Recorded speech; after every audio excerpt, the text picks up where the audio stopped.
Iran, Israel आणि अमेरिकेचं जे युद्ध चाललेलं आहे त्यामुळं काही प्रमाणात गॅस टंचाई होईल अशी एक शक्यता आहे आणि ही शक्यता लक्षात घेऊन सरकारने वाणिज्य व्यापाराच्या माध्यमातून म्हणजे व्यावसायिक जो गॅस आहे तो देणं बंदी केलेली आहे। परंतु यामुळे जे हॉस्टेलमध्ये विद्यार्थी आहेत, सामाजिक न्याय विभागाचे असतील, आदिवासी विभाग असेल,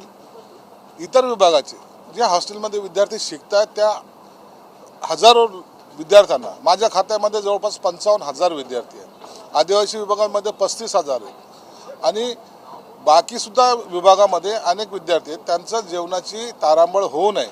म्हणून आम्ही कलेक्टरांना स्पष्टपणे सूचना दिलेल्या आहेत। अशा हॉस्टेलमध्ये ज्या ठिकाणी जेवण बनवले जातात त्या ठिकाणी हा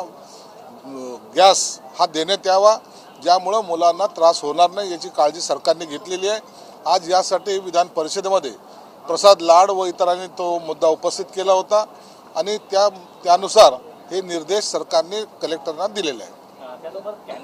बरेचसे कॅन्टीन आहेत, मंत्रालयातले कॅन्टीन असतील, कॅन्टीन देखील बंद झालेले पाहायला मिळतात, मंत्रालयातले कॅन्टीन देखील बंद होण्याच्या मार्गावर नाही, जे सरकारी कार्यालय आहेत